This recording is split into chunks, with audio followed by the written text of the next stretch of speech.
Hey, it's Kyle here, and it's time to talk about the Mandalorian and Grogu.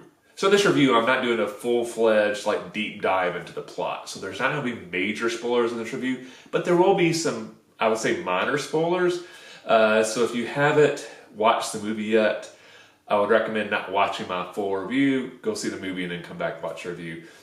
This first little part will be safe for everybody. Just my instant reaction to seeing it and basically how much I liked it. I did enjoy the movie a lot. I found it a lot of fun, very action-packed. If I'm doing it out of a score out of 10, I'll probably give it an 8. If you're doing something like, the 5-star review you do on Letterboxd or Rotten Tomatoes, I'm probably doing a 4, I would say, 4, 4.5.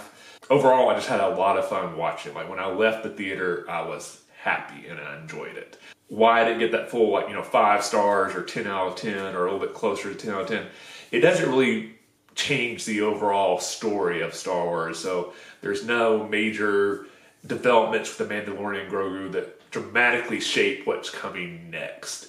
It's just more a fun, action-packed adventure that you're going to have a good time watching it, but it's not a defining moment in Star Wars history that's dramatically impacting how the story is progressing in the future. So that little, spoiler-free part of the way, I'm going to get a little bit into the plot. Again, not a super deep dive, so if you don't want to get any minor plot spoilers, now is a good time to stop watching. And again, I want to keep this kind of basic. I'm just going to high-level stuff, stuff I enjoyed, stuff I didn't enjoy quite as much, things that surprised me. I'll say I really enjoyed the storyline with the Hutts. I did not honestly expect the Hutts to play such a big role, especially, I should say, Rada the Hutt. I did not expect him to be such a big part of the movie. I was kind of expecting that would be more of almost like a little cameo. We saw everything in the trailer where he's fighting kind of the gladiatorial pit, and I thought there'd be a little bit of that. But beyond that little action sequence, I didn't really expect much with him in the movie. Where in reality, I would say the bulk of the movie, I would say at least the last 2/3 of the movie involve Rada in some way or not. And he's actually in the movie a lot more than I expected. And I enjoyed him in the movie a lot. So I'm actually kind of glad they did keep him around a little bit. And I think it was very interesting to see a more positive depiction of a Hutt. We also had the traditional bad guy Hutts. The twins were in the movie that we first saw in the Book of Boba Fett. And so we kind of saw, the Hutts are operating just like Jabba did. But we're kind of seeing it, not all Hutts have to be like that way. And Rada trying to find his own path in the galaxy.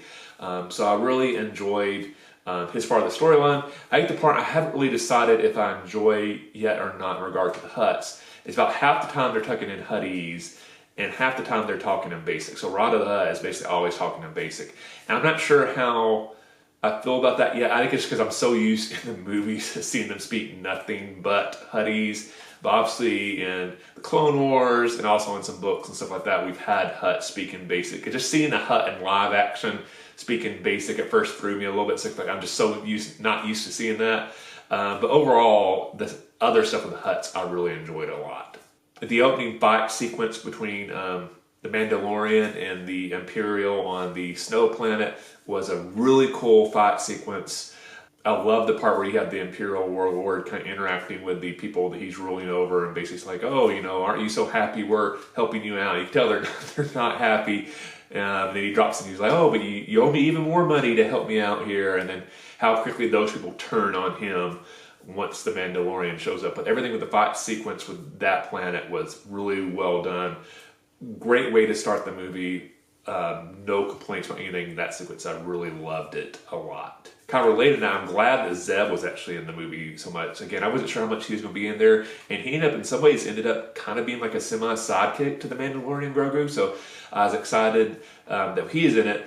I'll segue this into a little bit of a complaint based off that. I was a little kind of disappointed that the New Republic wasn't more involved in the storyline overall.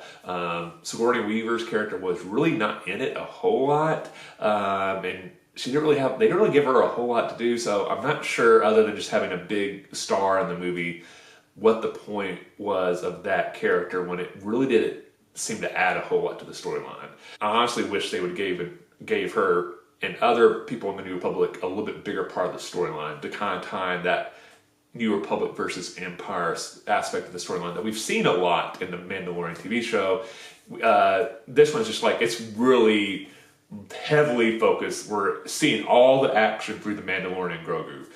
So there's no point in the storyline where like they're not the two main characters that you're getting the storyline through. So you're never getting like, oh, let's cut away from the Mandalorian and see what's going on with the New Republic. No, it's always the storylines coming through the Mandalorian and Grogu, which in some parts of the storyline I think it's great. I just would have enjoyed a little bit more of the New Republic side of things. This movie is very action-packed, like I said. It's a super fun watch, and that's why you're constantly getting action sequences with the Mandalorian and Grogu, be it fighting Imperials, gangsters, Hutt-aligned droids, some amazing fight sequences in this, and it's very action-packed. So the momentum keeps going really quick, which is a big reason I think a lot of like kids are really going to enjoy this.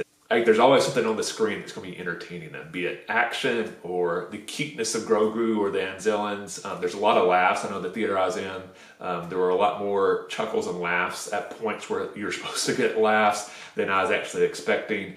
They did a great job with like that side of it. I'll segue this into maybe the part that's the biggest ding against the story for me is the last act of the movie. The momentum kind of doesn't match up with the rest of the movie. It slows down a little bit. There's an entire sequence where Grogu's a little bit on his own as he's trying to help out the Mandalorian, and it's by far the least action-packed section of the movie, and it's just very slow moving, and it's kind of long. That was the only part when I was in the theater I was like, the movie's starting to feel a little long in this section. I think if they trimmed maybe 5 to 8 minutes off that little section of the storyline, the movie would have flowed a lot better overall. It would have felt a lot more consistent. I think my score would have been a little bit higher. But that was really the only section of the movie where like, I'm not sure why is this in it, or this is a little bit too long. I never had that feeling the rest of the movie. Everything else flowed great. It fit naturally together, it seemed like to me. Just that one little section in the last act was this little cell that I wasn't super thrilled with. One thing, I guess a couple things that kind of surprised me, in some ways in a good way, some ways in a negative way. One, I would say if you've never seen the Mandalorian TV show, I think you can watch this movie and you're not really going to be lost. I think they purposely tried to avoid tying this storyline into any storylines that really happened in the previous seasons of the Mandalorian, so you're not lost going on. So it's not like during the movie they're referencing like, oh, this is, this relates to what happened with Moff Gideon, or this is what happened, with Bo-Katan. You're not getting references to stuff like that. So actually, somebody that's never seen the Mandalorian before, when they'd see that, they might be like, what's going on? I don't understand what's going on. There really wasn't anything that I felt like would confuse people. From the basic trailer, people get like, oh, the Mandalorian is kind of like a fighter, bounty hunter, or something like that. That baby Yoda character must have force powers because the Yoda has force powers. The New Republic and what's left of the Empire probably is fighting together. The Hutts are kind of gangsters. So I think everything else, I don't think there's really anything that's going to confuse people. But if you're looking for a lot of references to the Mandalorian TV series or a lot of characters popping up from that into the movie, you're going to be disappointed because that doesn't really happen. I will say I was kind of expecting at some point some other Mandalorian to pop up, be it Boba Fett or Bo-Katan or just some generic Mandalorians. I just had a feeling like, I wonder if that'll be like a little thing they'll work in at some point when Din feels like he needs a little bit of extra help. Maybe that's something he might call on. That didn't really happen. But I think it does kind of fit in with what I just said. Like if you start bringing in, like if Bo-Katan had showed up, I think a very casual Star Wars fan would be like, who's that and why is she important? So I think they were definitely trying to cater this movie where like there's enough Mandalorian stuff in there that people who watch the show are going to be happy. It feels consistent with the character, but not so much lore that a person who's never seen the series is going to be completely lost. The Anzellans was something I was very curious about in the trailer. I kind of enjoyed the stuff in the trailer, and I was kind of curious how much they were going to be in it. They're in, especially the second half of the movie, a lot, and I think they're really well done. I wasn't sure initially, I think they're going to be good in small batches, but if they're in a lot, I'm not sure how that will play. I think it worked perfectly. Like I said, they were the characters, them and Grogu were getting all the laughs. Every time they were on screen, they were adding stuff to it.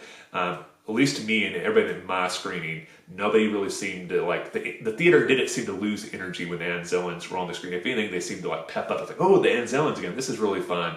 I love their ship. Their interaction with Grogu, their interaction with the Mandalorian, and the relationship they built up with them. Enjoyed that a lot. It did feel a little bit weird. We have a brief period where the Mandalorian does go back to Navarro, that you get no interaction with anybody else on Navarro other than the Anzellans.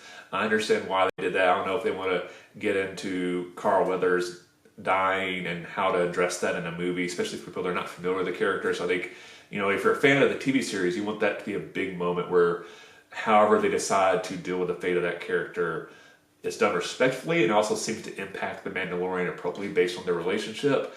But for people who have never seen the series, if you try to do that moment in the movie, people are like, who's this character and why do we care about him? But I still was slightly disappointed because I was kind of wondering if there'd be someone in there to kind of honor Carl Weathers and this character. We didn't get that. I was also kind of one of my predictions going into the movie. I was like, I wonder if Grogu will speak, if his first words will really become a part of this storyline. Does it? Really, I would say the biggest development with Grogu is, especially there's a couple items towards the end of the movie where his force powers seem to be growing. He is becoming more capable in using his force powers. But beyond that, and basically maybe made him be more competent to operate on his own and not being so dependent on the Mandalorian. The overall, there wasn't a massive character development of Grogu. So, like, basically, let's just say they decide to do the next Mandalorian TV show, the next part of the Mandalorian story as another season instead of a movie. If you didn't watch the movie and the next season starts, I'm not sure if you would really notice a major difference between the Grogu character in the next season versus what we saw in season 3. Other than him maybe being slightly more powerful in the Force. And kind of related to what happens with the Mandalorian, I think that's going to be most people's major complaint about this, is that it doesn't really feel like this changed the overall story of where the Mandalorian and Grogu is going. So again, if you watch whatever comes next, you can kind of skip the movie, and it didn't really impact the overall storyline. So this movie does not connect with Thrawn, what's going on in Ahsoka, what's going on with other stuff. It revolved around the Hutts a lot more than I was expecting. I think I was expecting it to involve a lot more around the Imperial Remnant, which would connect it more with Thrawn and Ahsoka and stuff like that. And I think by them staying away from that, it made this more of a standalone movie. But the same way, it didn't feel like it progressed the overall story in the Star Wars galaxy to a great extent. It is just more a fun, action-packed adventure, not with major plot developments. So overall, like I said, enjoyed it. Very fun watch. Very action-packed. I think a lot of kids are going to love this movie. I would say, like, it wouldn't shock me. Like, you know, I go to Dragon Con every year, love it. I love talking to all the Star Wars fans there. And I always find it interesting with the younger Star Wars fans at Dragon Con when you ask them, like, oh, what got you into Star Wars? I have a feeling if you fast forward, you know, 10, 15 years from now and you ask people in their 20s as they're graduating college and they're entering the professional life and they're starting to attend Dragon Con on their own, you go, hey, what got you into storyline? Star Wars, I should say. It's like, oh, the Mandalorian and Grogu, I saw that movie in the theaters, absolutely loved it, got me into Star Wars. I think this is going to be a great gateway for people to get into Star Wars. So, like, if you have kids, grandkids, nieces and nephews that you're trying to get interested into Star Wars, I would say taking this movie is a good way. Because, like I said, I think it's so action-packed. Grogu and the Anzellans are super cute and funny. I think kids are absolutely going to love this. But the movie structure is such a way that part of the storyline doesn't necessarily, I think, annoy adults. So that's the strong part of the movie and why it still gets overall good reviews from me. So let me know in the comment section below, what did you like and not like about the Mandalorian and Grogu? If you enjoyed this review, please hit the like button. If you haven't, please subscribe to the channel. I really appreciate support. Thanks for watching. I'll see you the next time. And may the Force be with you.